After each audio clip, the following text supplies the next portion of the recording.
Hello there, everyone. Thank you so much for joining me. Now, if you're watching just a few minutes ago, I'm not entirely sure exactly what happened. However, for some reason, the feed just dropped out. So we're just going to restart again and hopefully, fingers crossed, all will be fine this time. So my name is Sarah Hunstead. I'm a paediatric nurse, mum of two, and founder of CPR Kids. And today I'm going to be demonstrating CPR for both babies and children. Now, first of all, why do we want you to know this? Because being able to keep calm and be confident in an emergency is essential for every parent and carer of children. You just got to know this stuff. And of course, I'm demonstrating today, and you can practice along with me. Go and grab a soft toy or a pillow and practice along with me. And also to remember, this doesn't replace a hands-on first aid class, okay? It's next best thing. It's better than nothing, but we really want you to learn in depth because, I'm going to be going through doctors A, B, C, D, but I'm going to be touching on each of the subjects, okay, rather than going in depth into each of those letters, okay? But it is going to be a great refresher for those of you who have done a first aid course before, and if you haven't done one, hopefully this will inspire you to go and do one. So first of all, what is CPR? CPR is not about bringing anybody back to life, okay? It's not what you see in the movies, in Hollywood when they're pressing on somebody's chest and they're like, come on, wake up. And then all of a sudden they wake up and everybody's having cuddles and they're crying and it's all good. Doesn't really happen like that, to be honest. Don't expect the person, if you ever need to give CPR, to wake up. It's highly unusual for that to happen because to wake up, generally you've got to fix the problem that's caused it. And when you're doing CPR, it doesn't matter what the cause is, okay? If that person is unconscious with abnormal or no breathing, we're getting down, we are pushing on their chest because you are the pump, okay? Your job is simple. Pump blood and therefore oxygen around the body, primarily to the brain. Because what we want is to buy time. We want to keep that brain really well perfused with oxygen so that if the doctors, nurses, paramedics can fix what's gone wrong, you've given that baby, child, or grown up the best chance possible at a good outcome. It's not up to you to fix what's gone wrong. That pressure is not on you, okay? It is simple. You are the pump. That's all you need to do. And we'll talk about when you stop later and all that kind of stuff, but your job is just to get on that chest and press hard and fast to pump blood around the body, primarily to the brain, so that we keep lots of good oxygen going to the brain. So that is what it's about, okay? So let's start. We're going to go through doctors A, B, C, D. These are the steps to ascertaining whether or not somebody needs CPR and then actually doing it, okay? So first of all, we're going to start with D for danger, okay? We need to make sure that we are free from danger, that we are safe, that they're safe, meaning your child is safe, and those around us are safe. Because if you are hurt, you cannot help your child.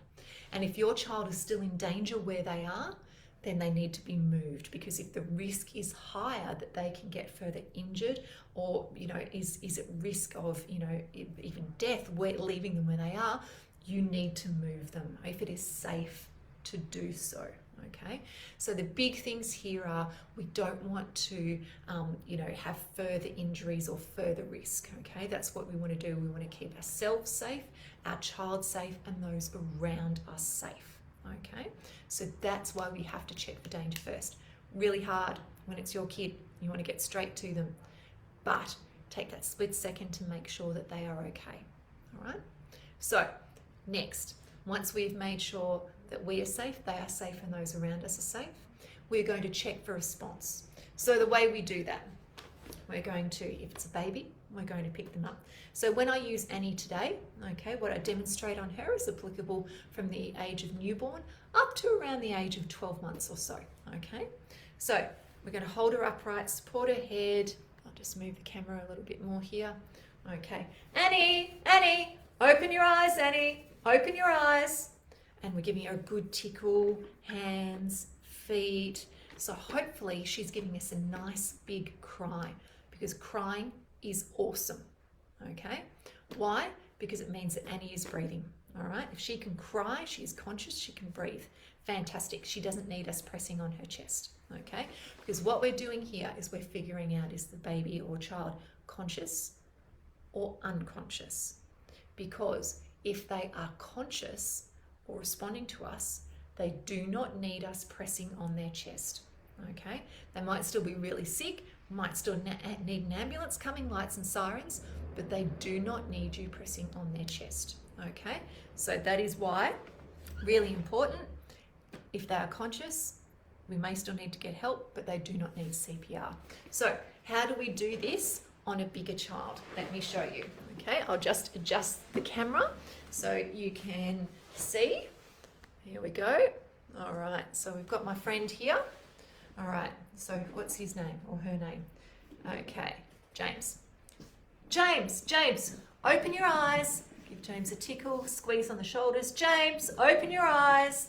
Notice we're not picking James up, we're leaving him where he is. James. Okay, hopefully he's pushing us away. Hopefully he's crying. If he is not, if he is floppy, if he is limp, if he is not making any purposeful movements, then we need to go on to the next step. And it's the same for the baby as well. If our baby, how can we tell if they're unconscious? They will be heavy and floppy in our arms. We expect when we do this to a baby for them to startle or to, cry, those sorts of things. But if they're unconscious, they will be heavy and floppy in our arms, and they will not be making purposeful movements. Okay, so really important. If they are unconscious, we are moving on to the next step. And the next step is sending for help. Okay, sounds easy, doesn't it? Just ring 000, ask for an ambulance, tell them where you are, what's going on, and then they send an ambulance. Not quite as simple as that when it's your child, because you're just going to be beside yourself. I mean, hopefully your training will kick in and that you will be able to do this calmly because of knowing what to do. And that's how you don't panic. How you don't panic is by knowing the steps of what you have to do.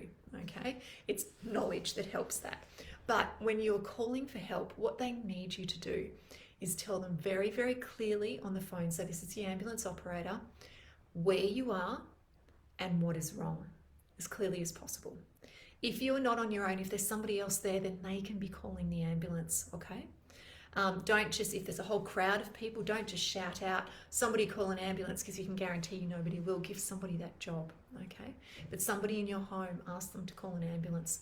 If there are multiple people around, send somebody out to wait for the ambulance on the street so that they know how to get to you quickly. If you're home by yourself and you don't have your phone with you, you may have to scoop your bub up and be running outside. And even if you need to, be doing CPR in the nature strip, or you yell for help and a passerby can call an ambulance. So the idea is you want to get help as quickly as possible, but without delaying CPR. And, sometimes the fastest way may not be you calling 000 yourself. And the other thing is, the app that I want you to download is called Emergency Plus. We talk about this in our classes all the time. Download it onto your smartphone, because using the GPS in your phone, it actually gives the coordinates of where you are. Okay, so if, for example, you don't know the address of where you're at, the exact address, you can actually read out those coordinates to the ambulance operator. Really important. So once we have sent for help, let's just recap what we've done so far first. 1, check for danger to make sure you are safe, they are safe, and those around you are safe. 2, check for response. We want to know if they are unconscious or conscious. If they are unconscious, we move on to the next step. We send for help. We make sure that that ambulance is coming, okay? And follow the instructions of the ambulance operator and do not hang up, okay? And, yes, you'll see in the media a lot about blowouts of ambulance waiting times at present. That's why arming yourself with this knowledge is so important, yeah? It really, really is, okay? And so don't hang up, answer their questions. they will dispatch an ambulance while they're talking to you, okay? So please, please, please, just whatever you do, don't hang up, all right? So next, once we have done D, R, and S, is A. We need to clear and open their airway. Now, your airway is the tube that runs from your nose and mouth down into your lungs, okay? In grown-ups, like us, it's about the size of the inside of a garden hose, for example, okay? But in babies and children, it is soft, floppy, and narrow, okay? So it's more like a straw. And so they can, when they are unconscious, they block their airway very easily, okay? So when I'm talking about what's going on now, I'm not talking about a sleeping child, I'm talking about a child that is unconscious due to illness or injury, okay?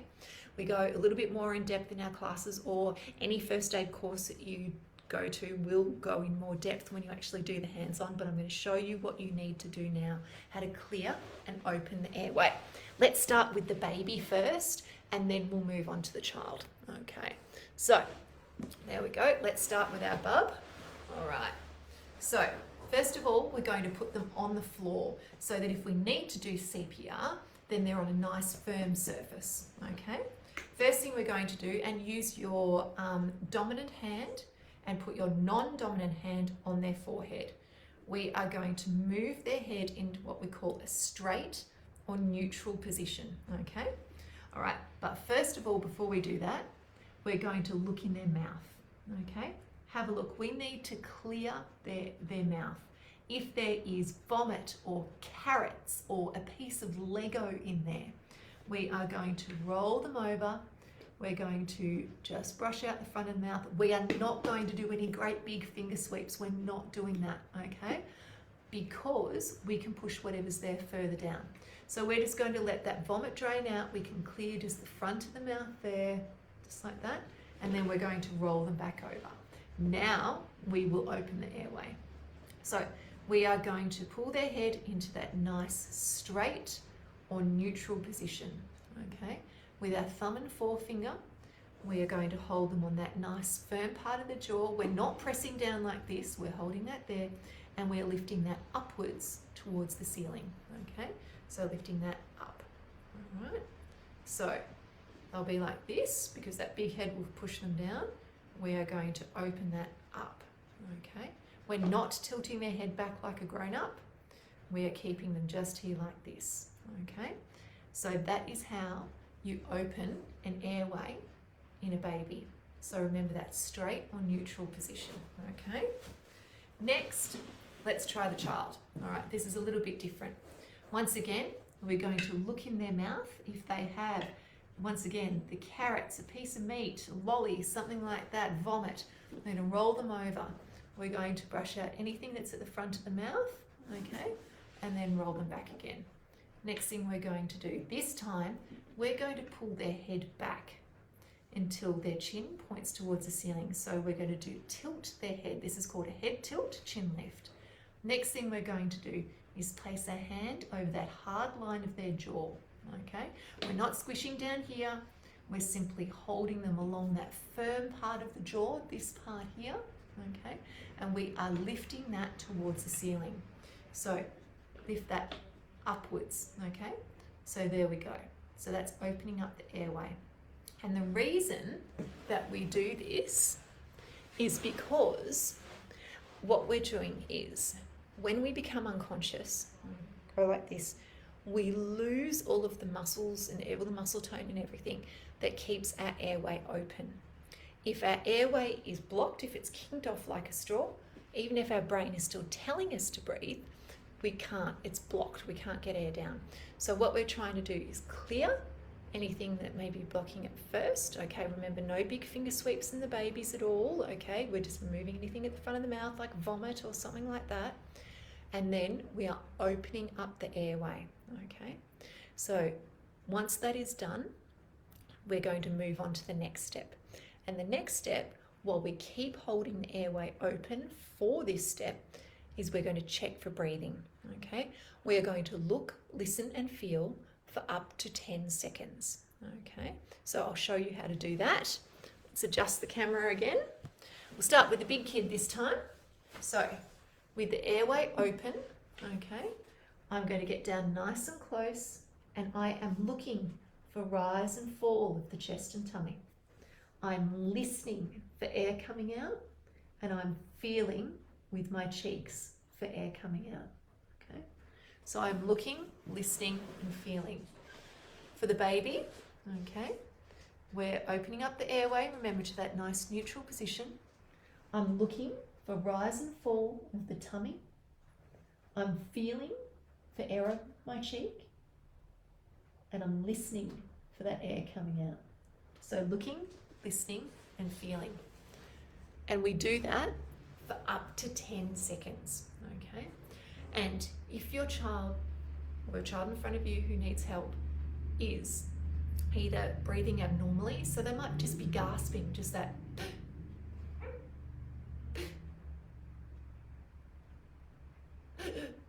okay, that is not normal, okay? They may have no breathing at all. So if they are unconscious with abnormal or no breathing, we are starting CPR, okay? We need to do that. So notice that we're not checking for a heartbeat. The reason for that is that in a newborn, if their heartbeat was say 50, which is normal, you know, for some grown-ups, that's too slow. It's an ineffective heartbeat. We would be doing CPR on them in the hospital. So it's not about a heart that's stopped. It's about a heart that's not doing its job and breathing that's not doing its job. So unconscious with abnormal or no breathing, we're going to start CPR. But what happens if you get to this start when we're looking at them, we're going, okay, they're unconscious, but they're breathing normally. What do? You're going to put them in the recovery position. And the recovery position is when you roll them on their side, keep their airway open, and make sure help is coming, okay? So we've got a video on how to put a baby and a child into the recovery position on a YouTube channel. I want you to go and watch that. We'll also do a Facebook Live on it soon as well about how to put somebody in the recovery position. But let's go on to if they are unconscious with abnormal or no breathing, let's start CPR. So how do you do the CPR? Okay, I'm going to move this so you can see baby a little bit better. Okay, first of all, right, we are going to use 2 fingers on a baby, but mind you, if you've got a 12-month-old baby and you know they weigh 15 kilos, 2 fingers isn't going to cut it. You might have to use the heel of one hand, but generally for young babies, 2 fingers is enough, okay? We are going to feel, you can feel that hard breastbone. We're aiming for the center of the chest. If it's squishy, you're on stomach, that's too low. So back up onto that hard breastbone, aiming for the center of the chest, okay? So if you're too high, you won't be able to compress. So we're aiming. A good cheat in little ones is find their nipples and 2 fingers just below there, okay? So what we're going to do is we are going to compress down 1/3 the depth of the chest, okay? So with 2 fingers, 1/3 the depth of the chest, okay? And we're going to do that at a rate of about 100 to 120 a minute. So it's basically to a second. The tuna baby shark works really, really well for this. And we're going to do that 30 times at a ratio of 30 compressions to 2 breaths. When we go to do our breaths, we are going to open up the airway, put our mouth over their mouth and nose, and you simply do that until they're too big for you to comfortably do it, okay? And nice big seal, and just the contents of your cheeks. That's all they need. So, and we do that twice, okay? So let's do this. So this is what it looks like. We've come along, we've checked for danger, we've checked for response, we've sent for help, we've cleared and opened their airway. We've look, listen and feel for breathing. They're unconscious with abnormal breathing. We need to start CPR. This is what it looks like. Okay, found the right spot. 1, 2, 3, 4, 5, 6, 7, 8, 9, 10. 11, 12, 13, 14, 15, 16, 17, 18, 19, 20, 21, 22, 23, 24, 25, 26, 27, 28, 29, 30. Opening up the airway. Breathe. Breathe. 1, 2, 3, 4, 5, 6, 7, 8, 9, 10, 11, 12, 13, 14, 15, 16, 17, 18, 19, 20, 21, 22, 23, 24, 25, 26, 27, 28, 29, 30. Open the airway. Breathe. Breathe. 1, 2, 3, 4, 5, 6, and so on. So let me show you on the big kid now, all right?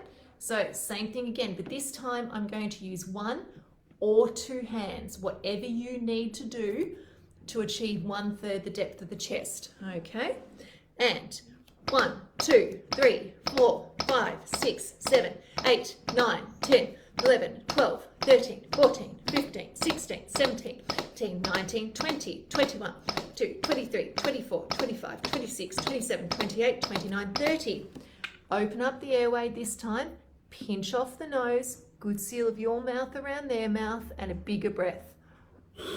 1, 2, 1, 2, 3, 4, 5, 6, 7, 8, 9, 10, 11, 12, 13, 14, 15, 16, 17, 18, 19, 20, 21, 22, 23, 24, 25, 26, 27, 28, 29, 30.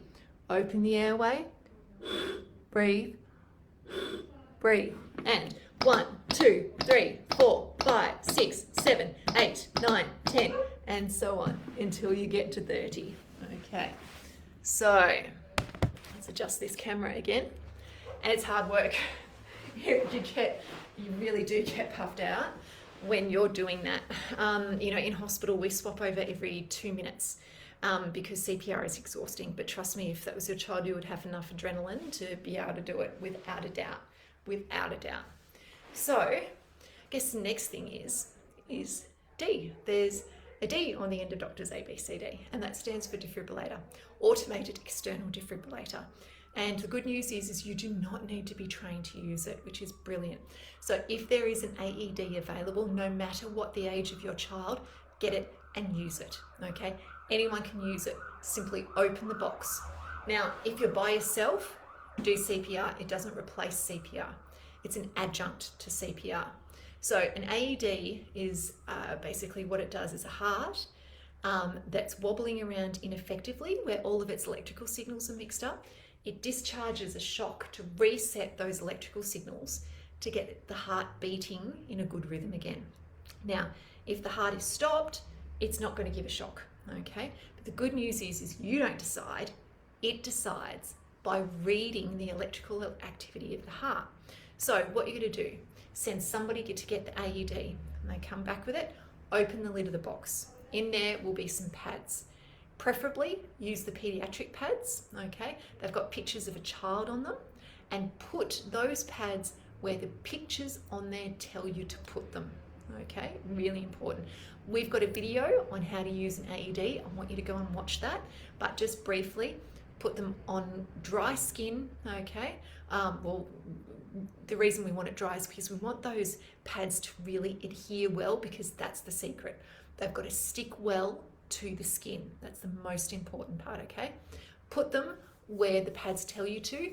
If there's no pediatric pads available, you can use adult pads as well. Just make sure those pads do not touch, okay? And what you're going to do is turn it on and listen. It will tell you to stop CPR while it reads what the heart is doing, okay? And then it will decide if the person needs a shock or not. It will advise you what to do. Some of the fancy models will even give you a rhythm on how fast to do CPR and whether you're pressing deep enough or not, which is just amazing. So if there is one available, use it and just listen to it, follow its prompts. Really, really important. So, but when do you stop CPR? You stop CPR if you are too physically exhausted to do so, or if your life is in danger, okay? When else do you stop CPR? If the person starts to wake up. Highly unusual, but may happen, okay? If a medical professional comes along and takes over, Okay, so they're ready to take over. You don't just go, wow, thank goodness you're here. Wait until they're ready to take over. If a medical doctor directs that CPR should be ceased, or if an AED tells you to stop, but be prepared to start again when it tells you to. Okay, so that's when you stop. Now, does anybody have any questions? What I would love to do is answer any questions you have. Remember, this has been literally, I'm just touching on doctors A, B, C, D, okay? This takes us 90 minutes minimum to teach. We would love you to go and do a first aid class, whether it's with us, whether it's someone else. Just go do a pediatric first aid class, okay? It's really important. I understand in these COVID times, things are a little tricky, okay? We do have online classes also available, which we'd love to do, which we go in depth on. But I really hope this has been useful for you, that it's refreshed any knowledge that you have, or that it's inspired you to go and do a first aid class, because trust me, CPR does save lives. It really does. And that peace of mind of knowing how to react in an emergency with your child is just so important. Okay, really, really important. So I don't think that there have been any questions at the moment. So hopefully you'll come back and watch this in its entirety and send it around to friends and all of those sorts of things. And remember, put in the comments too any pediatric subjects that you want us to talk about, because remember, we go live with paediatrician Dr. Deb Levy every Wednesday as well, with a whole lot of child health subjects, not just first aid. Okay, and we'll be back next week doing that really, really soon. So thanks for joining me, everyone. I'll speak to you soon. Okay, bye. Wait, we do have a question. Here we go. Now, the question is from Karen. Yes, was good, thanks. I think that the breaths were not recommended, or just the heart massage. So in the US, you'll see that it is just compressions. Here in Australia, and in the US too, it's still recommended that you do breaths for pediatric patients. Here in Australia, we still do the 30 to 2. Why? Because the breaths are really important if somebody has drowned, and the majority of our population are around the coast. So in something that the breathing has stopped first, then rather than the heart not working properly, then breaths can be really, really useful, and especially in children. If you are willing and able to do so, please do breaths, okay? Because they do not have the reserves of oxygen that us grown-ups do. It is quite often something that affects their breathing first in a child, and that in turn affects their heart.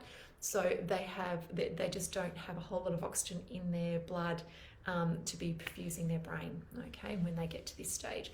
So that's why, if you're willing and able to do so, please do breaths. If you can't, for whatever reason, whether it's to protect yourself, whether you physically can't, whatever reason that is, then just do compressions, okay? But if you're willing and able to do so, please do breaths, okay? Hope that's useful. All right. Oh, here we go. More questions. Yay. That's great. Okay, let's go through them now. Okay. So Taryn has said, is it very common for children to be in a shockable rhythm? Okay. So it's more common for adults to be in a shockable rhythm than a child.